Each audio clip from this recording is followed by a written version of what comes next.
우리 하나님의 말씀 신약성경 에베소서 6장 1절에서 4절 말씀입니다. 봉독해 드리겠습니다. 자녀들아 주 안에서 너희 부모에게 순종하라. 이것이 옳으니라. 내 아버지와 어머니를 공경하라. 이것은 약속이 있는 첫 계명이니 이로써 내가 잘되고 땅에서 장수하리라. 또 아비들아 너희 자녀를 노엽게 하지 말고 오직 주의 교훈과 훈계로 양육하라. 아멘. 오늘도 주님 앞에 예배하러 나오신 여러분 주님의 이름으로 환영합니다. 5월은 가정의 달입니다. 가정은 하나님의 창조의 법칙에 따라서 주어진 것입니다.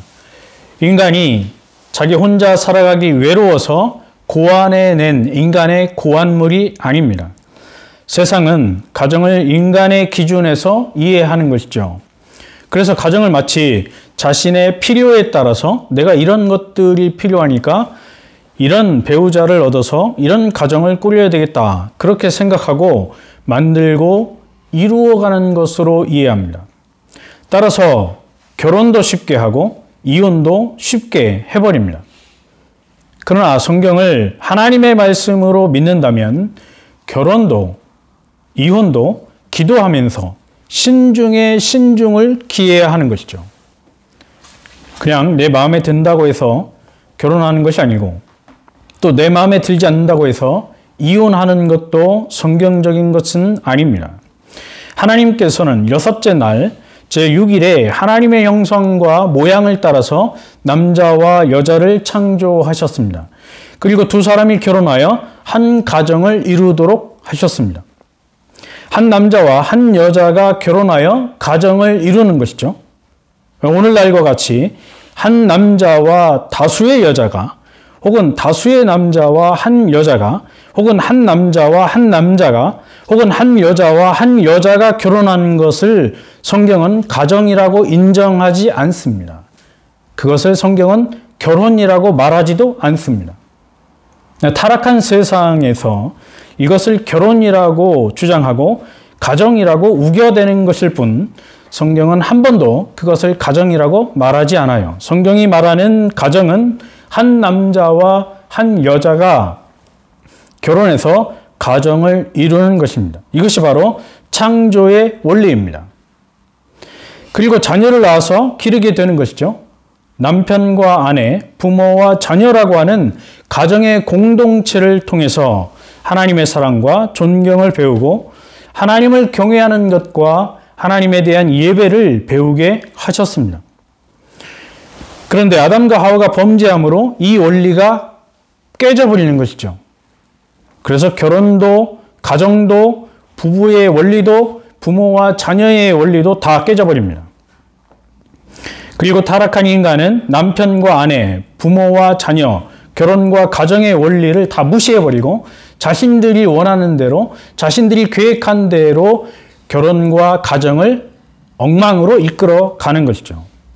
결국 죄로 오염된 가정, 결혼, 부부, 자녀관이 세워지게 된 것입니다. 오늘날 세상에서 말하고 있는 가정과 결혼과 부부와 자녀관은 모두 죄로 물들어서 성경과 다른 오염되고 타락한 그런 관점으로 세워지게 되고 있는 것입니다. 성령 하나님은 사도 바울을 통해서 에베소서를 기록하게 하시고 이 말씀을 통해서 그리스도 안에서 다시 가정과 결혼과 부부와 자녀관이 어떻게 회복되는가를 교훈하도록 하셨습니다. 중요한 것은 그리스도 안에서만 가능하다는 것이죠.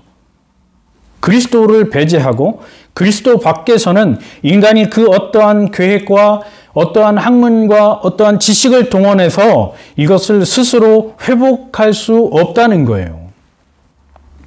그리스도 안에서 구원받은 성도들만 이 원리를 회복할 수 있습니다. 이것은 새로운 것이 아니고 창조의 원리로 돌아가는 것이죠. 하나님께서 만드신 창조의 원리로 회복하는 것입니다. 그런데 그 회복은 오직 예수 그리스도의 보혈, 예수 그리스도의 십자가 안에서만 가능하다는 것입니다. 오늘 에베소서 5장 22절에서 23절은 가정의 원리 중에서 부부의 원리를 설명해 주고 있습니다. 그리고 이어서 6장 1절에서 4절은 자녀와 부모의 원리를 설명해 주고 있습니다. 5장 22절에서 24절 말씀에 보면 가장 먼저 아내들이여 라는 단어로 시작을 합니다. 다시 말해서 아내들의 원리, 아내의 원리를 설명하고 있는 것이죠. 그 아내들에게 사도 바울은 남편에게 복종하라 이렇게 명령합니다. 그런데 성경을 자세히 보면 여기서 말하고 있는 복종이라고 하는 것은 무조건적인 복종의 의미, 그러니까 아내들은 무조건 남편의 종이 되라 이런 의미로 주신 것이 아닙니다. 그러니까 성경을 읽을 때 우리가 문맥을 분명하게 고려해서 그 문장 속에 들어있는 단어 하나하나를 주의 깊게 살펴야 그 의미를 정확하고 바르게 이해할 수 있습니다.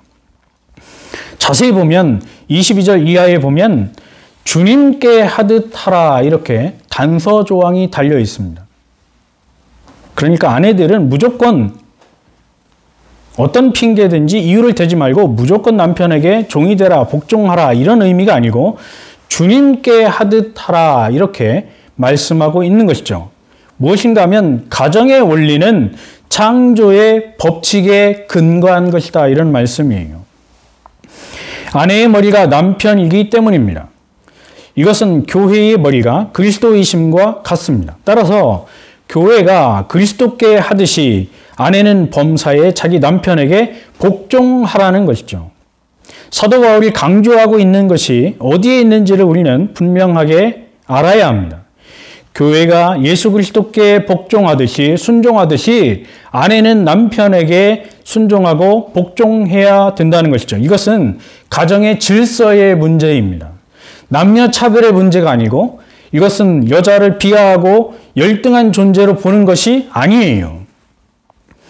자꾸 오늘날 페미주의자들과 여성 해방 신학을 따르는 사람들은 이런 하나님의 말씀을 무시하고 이것은 고대 과거의 일이고 고대 남성 중심 사회에서 만들어진 글이기 때문에 오늘날 우리에겐 적용할 수 없고 오늘날 가정의 문제에서는 이것을 배제해야 된다 이런 엉뚱한 주장들을 하는 것을 볼 수 있습니다. 그러면 성경을 떠나야지요.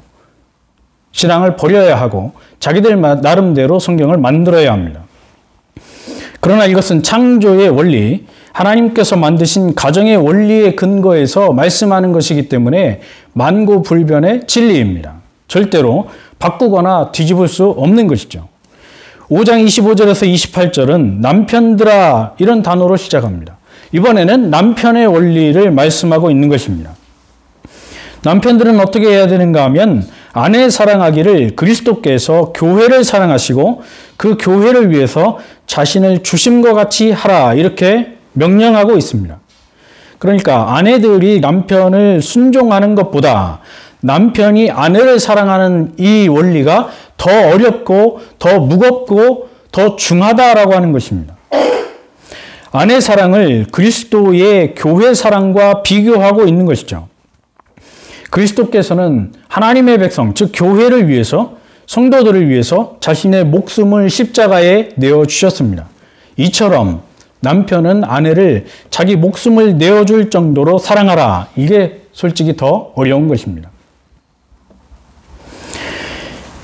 그래서 죄와 사망의 권세에서 그리스도께서 자기 백성들을 구속해 주셨습니다. 이처럼 남편들도 자기 아내를 사랑하기를 자신과 같이 하라고 말씀하고 있는 것이죠. 이것이 부부의 사랑이고 부부의 원리입니다. 따라서 오늘날 세상 사람들이 즐겨하고 있는 계약 결혼, 조건부 결혼, 혼전 동거, 동성 결혼, 부부간의 폭행, 무분별한 이혼, 황혼 이혼, 간통, 간음죄, 서로 무시하는 것, 별거, 살해, 청부살해, 인신매매, 스와핑 등등 오늘날 나타나는 사회적인 문제들은 하나도 예외 없이 타락한 모습이라고 하는 거예요. 그러니까 성경이 지지하지 않고 성경적인 원리에서 나온 것이 아닙니다. 계속해서 6장 1절에서 4절에 보면 자녀와 부모에 대한 원리가 나옵니다. 1절에서 3절에 보면 자녀들아 주 안에서 너희 부모에게 순종하라. 이것이 옳으니라. 내 아버지와 어머니를 공경하라. 이것은 약속이 있는 첫 계명이니 이로써 네가 잘되고 땅에서 장수하리라. 이 1절에서 3절 말씀은 자녀들이 부모에 대한 공경, 부모에 대한 원리를 말씀해주고 있는 것이죠.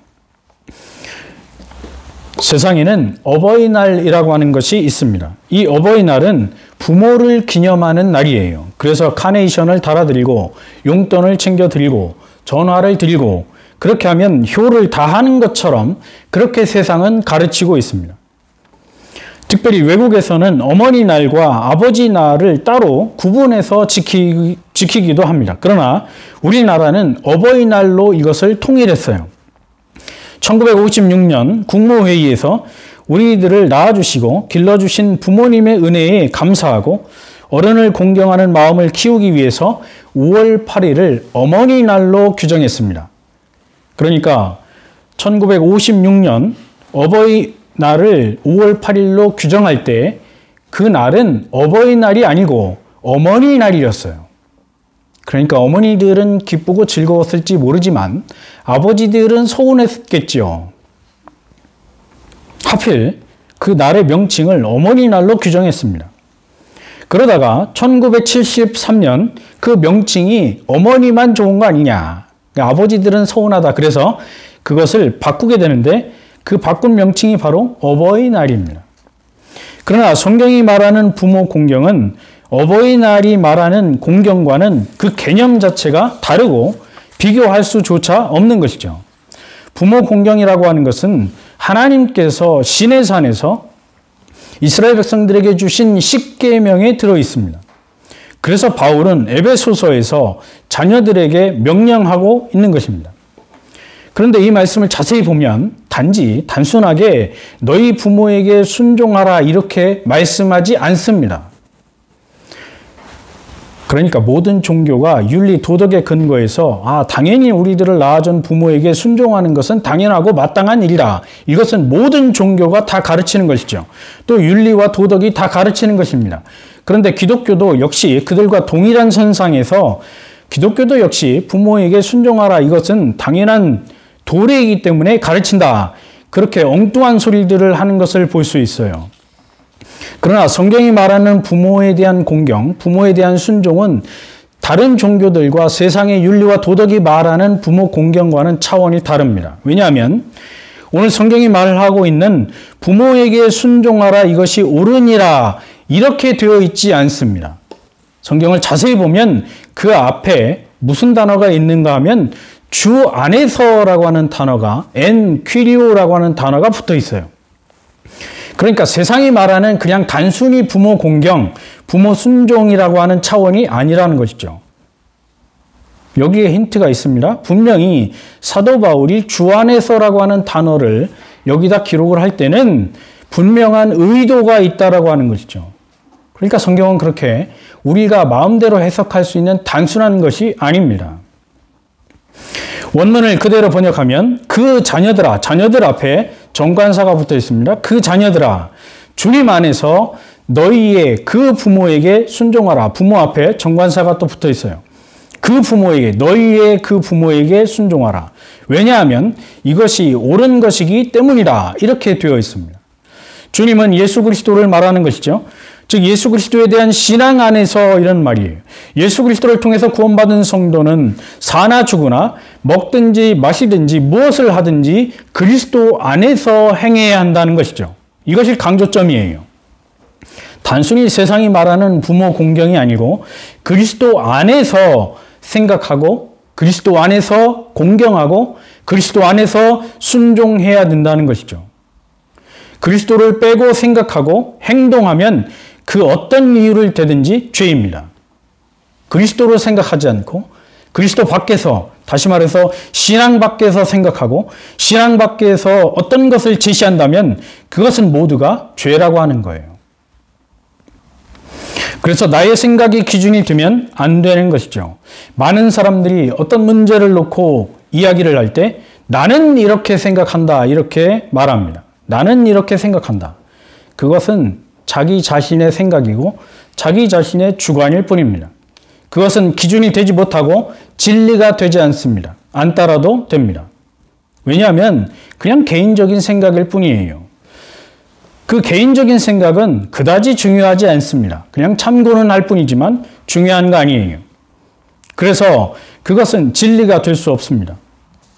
우리는 항상 예수 그리스도께서 어떻게 생각하실까를 생각해야 합니다. 예수 그리스도라면 어떻게 생각하실 것인가? 그것이 바로 성경의 원리를 따라가는 것이죠. 성경이 말씀하는 대로 말하고, 성경이 말씀하는 대로 의견을 제시하고, 성경이 말씀하는 대로 기준을 삼아서 이야기해야 합니다. 그렇지 않고 성경은 덮어두고 내 생각에는 그것은 자기 생각일 뿐이에요.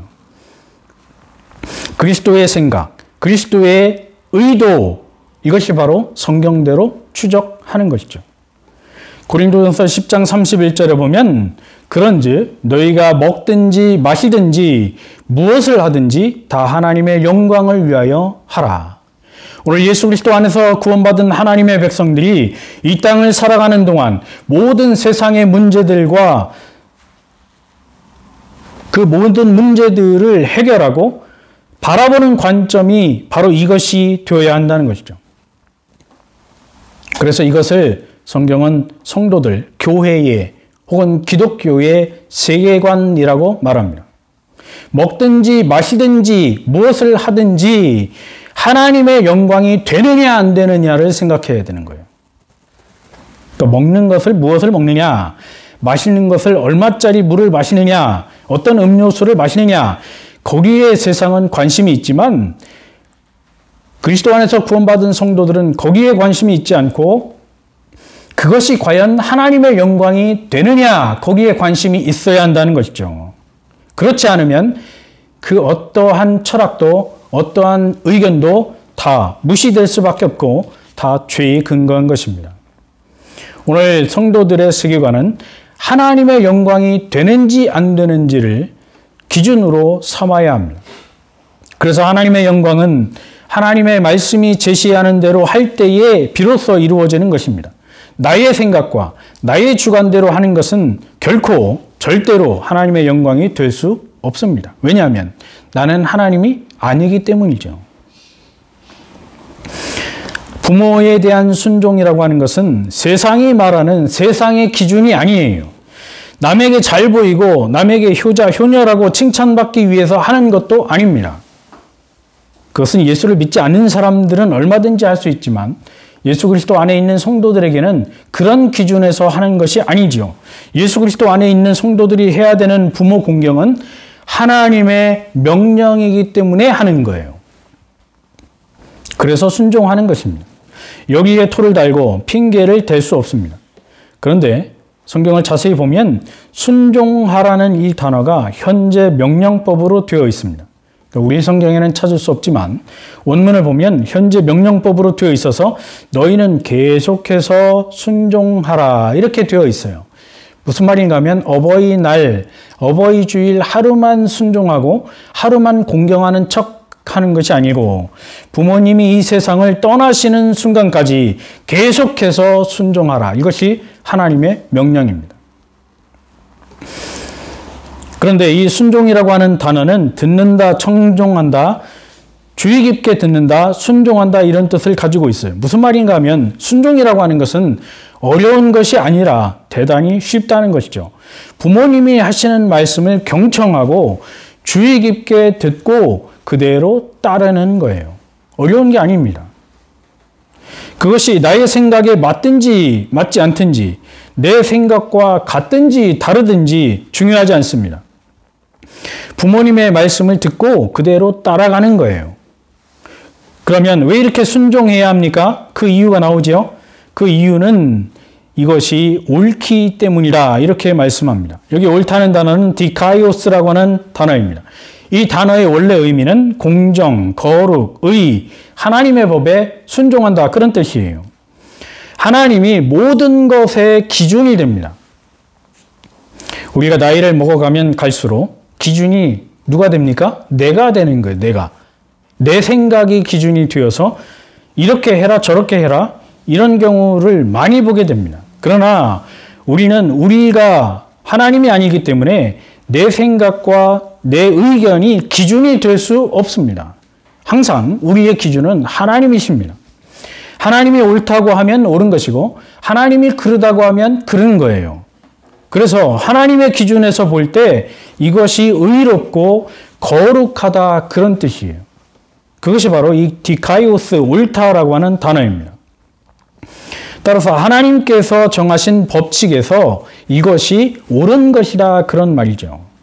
그리스도를 통해서 구원받은 성도는 누구나 예외 없이 자신의 부모에게 순종해야 합니다. 이것이 하나님의 창조의 원리이고 하나님의 법칙이기 때문이죠. 부모가 부유하든 가난하든 부모가 많이 배웠든 못 배웠든 부모를 무시하지 말고 순종해야 합니다. 이것은 주 예수 그리스도를 믿는 모든 성도에게 주신 하나님의 명령이기 때문이죠. 오늘날 중고등학생들 자녀들을 보면 부모가 어떤 말을 했을 때 부모가 부유하면 듣고 가난하면 안 듣고 부모가 많이 배웠으면 듣고 못 배웠으면 안 듣고 이런 학생들이 많습니다. 왜냐하면 나보다 못 배웠는데 나보다 가진 것이 없는데 나에게 해준 것이 없는데 이렇게 생각하는 자녀들이 늘어나고 있어요. 학교 교육이 문제죠. 그러나 부모가 부유하든 가난하든 많이 배웠든 못 배웠든 그것이 중요한 것이 아니고 부모라고 하는 그 위치 자체에 있기 때문에 순종해야 되는 것입니다. 이것이 하나님의 명령이고 하나님의 기준이에요. 계속해서 2절에 보면 내 아버지와 어머니를 공경하라 이렇게 말씀합니다. 원문을 그대로 번역하면 너의 그 아버지와 그 어머니를 공경하라 이렇게 되어 있습니다. 자세히 보면 우리 성경은 다 생략을 했지만 원문을 보면 아버지와 어머니 앞에 정관사가 붙어 있습니다. 너도 역시 마찬가지로 소유격으로 되어 있어서 너의 그 아버지와 너의 그 어머니를 공경하라 이렇게 되어 있습니다. 무슨 말인가 하면 나를 낳아주신 그 아버지와 그 어머니를 공경하라는 말이죠. 나를 이 땅에 태어나게 해주시고 나를 지금까지 길러주신 아버지와 어머니를 공경하라는 말이에요. 아버지와 어머니가 만나지 않았으면 절대로 나라고 하는 존재는 세상에 태어날 수 없습니다. 즉 생명을 주고 육체를 주신 부모이기 때문에 공경하는 것은 당연하다 그런 말이에요. 부모가 잘생겼든 못생겼든 아니면 부유하든 가난하든 그것이 중요한 것이 아니라 나를 이 땅에 태어나게 해주신 그 자체로 부모를 공경하고 존중해야 된다는 말이죠. 물론 하나님께서 우리들을 창조하셨습니다. 하나님께서 우리에게 생명을 주셨습니다. 그러나 하나님은 어느 날 하늘에서 갑자기 우리의 육체를 만들어서 공중에서 하늘에서 던져서 이 땅에 우리가 태어나게 하신 것이 아니지요. 하나님이 생명을 만드셔서 하늘나라에서 던져주신 것이 아닙니다. 부모를 통해서 생명과 육체를 주신 것이죠. 그래서 부모는 매개체입니다. 하나님께서 나를 이 땅에 태어나게 하신 매개체가 부모이기 때문에 그 자체로서 부모는 선물이고 하나님이 주셨다라고 하는 거죠. 하나님이 주신 부모이기 때문에 우리는 그 자체로 공경하고 존중해야 합니다. 그런데 여기 공경하라 이 단어는 현재 명령법으로 되어 있어서 너희는 계속해서 공경하라 그런 의미예요. 그러니까 앞에서 말씀드린 대로 어버이날만 공경하는 척하고 용돈 드리고 전화 드리면 끝 이게 아니고 부모님이 세상을 떠나시는 그 순간까지 너의 부모님과 너의 어머니와 아버지를 공경하라. 계속해서 공경하라는 명령입니다. 그런데 이 공경이라고 하는 단어는 그 단어 자체만 보면 높이 평가한다, 존경한다, 경외한다, 경배한다는 뜻이에요. 이 단어를 우리가 잘 눈여겨보고 다른 성경들, 성경 전체를 다시 연구해 보면 이 단어가 또 다른 데서 쓰입니다. 어디에 쓰이는가 하면 신약성경 요한복음 8장 49절에 똑같은 단어가 쓰입니다. 유대인들이 와가지고 예수님에게 너는 귀신 들린 것이다 이렇게 예수님을 비난할 때 예수님께서 아니다 나는 귀신 들려서 이러한 행위를 하는 것이 아니고 오직 하나님 아버지를 공경함으로 하는 것이다 이렇게 대답을 하십니다. 요한복음 8장 49절에 예수께서 대답하실 때 나는 귀신 들린 것이 아니라 오직 내 아버지를 공경함이거늘 너희가 나를 무시하는도다. 이렇게 말씀합니다.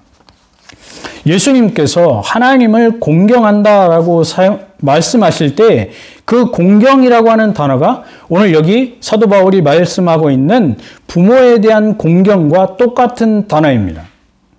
그러니까 하나님에 대한 공경과 똑같은 단어를 사용해서 하나님에 대한 공경과 부모에 대한 공경은 차이가 있거나 차별이 있거나 한 것이 아니고 동등하다라고 하는 것을 보여주고 있는 것이죠. 하나님께 대한 공경과 똑같은 수준에서 부모를 공경해야 된다는 것을 강조하고 있는 것입니다. 바꿔 말하면 하나님에 대한 공경과 부모에 대한 공경은 그만큼 중요하다는 거예요. 동일한 차원에서 하나님을 공경하는 만큼 그렇게 중요하게 강조하고 있다는 것이죠. 이것이 바로 약속에 있는 첫 번째 계명입니다. 사람과 사람의 관계에 있어서 첫 번째 되는 계명이 바로 부모 공경이죠. 그래서 이 부모 공경에 대한 말씀이 주어지고 나서 약속이 주어집니다. 3절에 보면 이로써 내가 잘되고 땅에서 장수하리라. 부모 공경에 대한 약속이 주어지는데 여기 잘된다라고 하는 말은 성공과 번영이라고 하는 단어와 된다라고 하는 단어가 합성된 단어입니다. 또 땅에서 장수하리라 이 말씀은 원문을 보면 땅 앞에 정관사가 붙어 있어요. 그러니까 그냥 보편적으로 누구나 다 이 땅을 살아가는 동안에 오래 산다 이런 뜻이 아닙니다. 정관사가 붙어 있는 이 말은 그 땅에서 하나님께서 약속하신 바로 그 땅 그런 의미죠. 그러니까 구약적인 개념, 구약성경으로 돌아가서 이 개념을 이해하면 1차적으로 하나님께서 아브라함과 이삭과 야곱에게 약속하신 젖과 꿀이 흐르는 바로 그 약속의 땅, 가나안 땅을 말하는 거예요. 그 가나안 땅에 들어가서 너희가 살아갈 때 그 가나안 땅에서 추방당하지 않고 오래도록 살아가게 될 것이다. 그 땅을 차지하고 그 땅에서 오래 살 것이다. 이런 말이에요. 그리고 신약적인 개념, 신약 성경으로 넘어오게 되면 그것은 바로 하나님의 나라, 천국에 대한 그림자입니다. 그래서 장수라고 하는 것은 그 땅이라고 하는 것은 장차 그리스도 안에서 주어지는 하나님의 나라를 바라보고 있는 것이죠. 또 장수라고 하는 개념은 오래 산다는 의미입니다. 이것은 신약적인 개념으로 바꾸어 말하면 영생입니다. 그리스도 안에서 우리가 죽지 않고 영원히 하나님 나라에서 살아가는 하나님 나라의 영생, 하나님 나라에서 주어지는 생명을 말하는 거예요. 이스라엘 백성들이 가나안에 들어갈 때 그곳에 살고 있었던 가나안 족속들은 우상 숭배를 하고 성적인 타락과 온갖 죄악 가운데 살았습니다. 그래서 하나님은 여호수아와 이스라엘 백성들을 통해서 가나안 땅에 살고 있는 족속들을 하나도 예외 없이 다 추방시켜 버린 것이죠. 가나안 땅에 살고 있는 가나안 족속들을 불쌍히 여기지 말고 다 죽여라 이렇게 말씀합니다. 그러니까 또 오늘날 인권을 강조하는 사람들이 하나님은 무자비한 하나님이고 구약의 하나님은 무자비해서 이스라엘 백성들에게 생명을 존중하지도 않고 가나안 백성들을 다 죽이라고 했다. 그래서 그런 무자비한 하나님은 믿을 필요가 없고 신약에 오신 사랑의 하나님, 예수 그리스도만 하나님으로 믿고 살아가야 된다. 이런 식으로 또 가르치는 것을 볼 수 있어요. 성경을 잘못 이해한 것이죠. 하나님께서 이 말씀을 주셨던 이유나 배경에 대해서는 전혀 생각도 안 하고 그렇게 자기 혼자 책상에서 생각하는 것이죠. 만약에 가나안 백성들이 그 땅에서 추방당하지 않고 우상숭배와 성적인 타락과 온갖 죄악 가운데 사는데 이스라엘 백성들이 그 속에 들어가서 함께 섞여 산다면 이스라엘 백성들도 우상숭배와 성적인 타락과 온갖 죄악으로 금방 다 오염되어서 무너졌다라고 하는 것입니다. 그래서 하나님은 그 땅에 살고 있었던 가나안 족속들을 다 밀어내고 그 땅에 새로운 나라, 하나님의 백성들이 들어가서 살도록 하셨습니다. 그런데 신명기에 보면 이스라엘 백성들에게 하나님이 경고하실 때, 축복과 저주를 선언하실 때 너희도 가나안 족속들과 똑같이 하나님을 떠나서 우상 숭배를 하고 성적 타락을 하고 온갖 죄악 가운데 사면 너희들도 그 땅에서 추방해 버린다, 이렇게 말씀하는 것을 볼 수 있어요. 그러나 부모를 공경하는 것, 즉 하나님의 말씀, 부모 공경이라고 하는 것은 넓은 의미에서 하나님의 말씀, 하나님의 계명대로 살아가는 것이고 하나님만 믿고 살아가는 것입니다. 그래서 하나님이 주신 계명대로 살아간다면 그 땅에서 추방당하지 않고 오래오래 왕국을 세우고 살아간다는 약속의 말씀이 바로 부모 공경에 대한 약속이었어요. 이스라엘은 그 약속을 파기하고 가나안 민족들과 똑같이 하나님의 말씀을 어겼기 때문에 BC 722년에 북이스라엘은 아수르에 의해서 파멸됩니다. 남유다 역시 BC 586년에 바벨론에 의해서 파멸됩니다. 따라서 이 약속은 이 땅에서 우리가 장수하는 것만 말하지 않고 하나님 나라의 영생을 포함하고 있는 약속의 말씀이다라는 것이죠. 부모 공경은 이런 하나님의 놀라운 복이 담겨져 있는 약속의 말씀입니다. 계속해서 4절에 보면 이제 아비들아 너희 자녀를 노엽게 하지 말고 오직 주의 교훈과 훈계로 양육하라. 이제 부모들에 대한 자녀의 원리를 설명하고 있습니다. 부모에게 자녀는 하나님의 선물이죠. 오늘날 많은 부부들이 아이를 갖고 싶어도 불임으로 인해서 갖지 못하는 경우가 많습니다. 그래서 새벽마다 나와서 기도하고 자녀를 달라고 울면서 기도하는 것을 볼 수 있어요. 의학에서는 환경 때문에 혹은 식습관 때문에 생활 패턴 때문에 임신을 못한다, 이렇게 발표하고 있는 것을 볼 수 있습니다. 따라서 하나님께서 자녀를 주시는 것은 복 중에 가장 큰 복입니다. 부모는 자녀를 노엽게 하지 말아야 합니다. 하나님이 주신 그 복으로 주신 자녀를 노엽게 하지 말라는 것이죠. 여기 노엽게 한다는 것은 파롤기조라고 하는 뜻이 이 단어입니다. 이 헬라어 단어 파롤기조라고 하는 단어는 분노를 일으키게 한다, 경노하게 한다, 화나게 한다, 이런 뜻이에요. 그런데 원문을 보면 현재 명령법으로 되어 있습니다. 그러니까 어린이날만 장난감 사주고 맛있는 거 사주고 그 다음날부터 또 갈구고 괴롭히고 구박하는 게 아니고 계속해서, 그러니까 부모가 먼저 세상을 떠나든지 자녀들이 세상을 떠나는 날까지 계속해서 노엽게 하지 말고 사랑하고 품어주어야 한다는 말이죠. 일부러 의도적으로 부모가 기분 나쁘다고 해서 의도적으로 일부러 자녀를 화나게 하고 인격을 무시하고 자신의 부속물로, 자신의 소유물로 여기는 행위를 말하는 거예요. 이것을 성경은 금지합니다.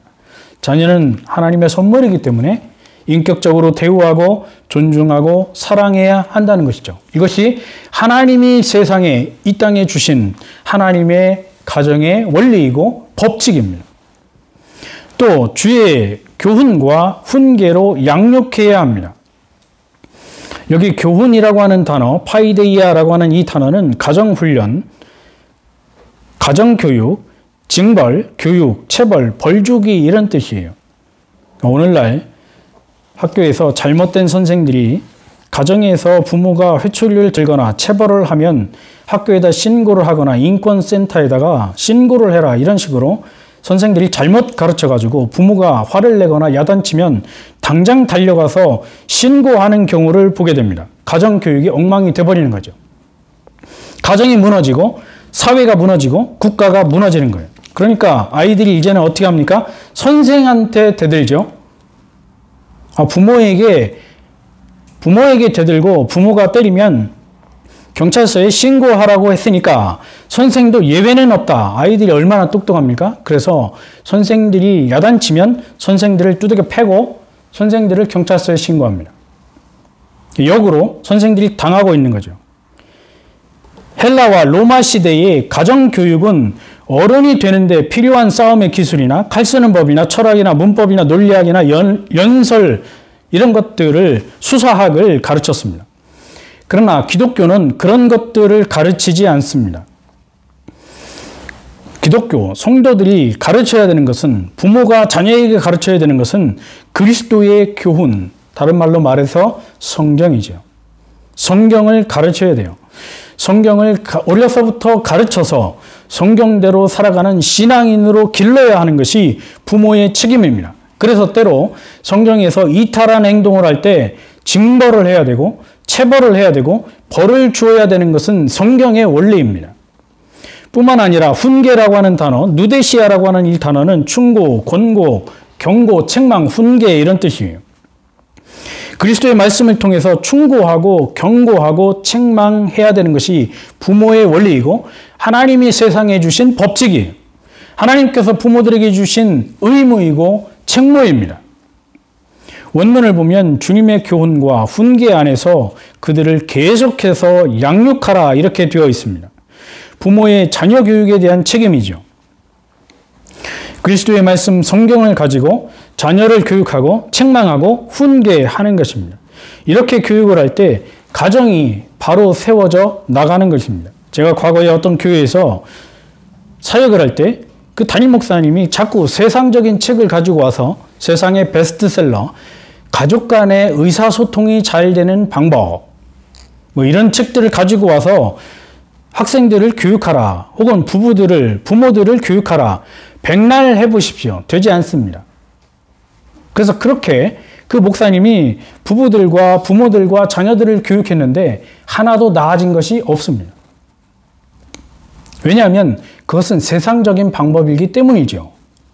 하나님의 말씀 성경이 아니고 세상적인 방법을 가지고 아무리 노력을 해도 타락한 죄인은 변하지 않습니다. 오직 성령에 영감된 하나님의 말씀을 가지고 교육할 때만 타락한 인간들이 변화되는 거예요. 그것은 누가 하는 거예요? 목회자가 하는 것이 아니고 성령이 하는 것입니다. 부부의 원리, 부모의 원리, 자녀의 원리를 통해서 가정의 원리를 배우고 세워 나가야 하는 것이죠. 이것이 그리스도의 십자가를 통해서 구원받은 성도들의 가정의 모습입니다. 5월 가정의 달을 통해서 그리스도 안에서 구원받은 저와 여러분 성도들은 이 말씀을 따라서, 이 말씀을 기준으로 삼아서 살아가는 복된 가정이 되시고 하나님이 약속하신 복을 받아 누리는 복된 가정들이 되시기를 주님의 이름으로 축원합니다. 기도하겠습니다. 하나님 아버지, 가정의 달을 맞아 하나님께서 세우신 가정의 원리, 부부와 자녀, 부모에 대한 원리를 깨닫게 해주신 것을 감사합니다. 이 말씀을 기준으로 삼고 믿음의 가정들을 세워나가는 하나님의 복된 가정들이 될 수 있도록 성령 하나님 인도하시고 붙들어 주옵소서. 감사하고 예수님의 이름으로 기도하옵나이다. 아멘.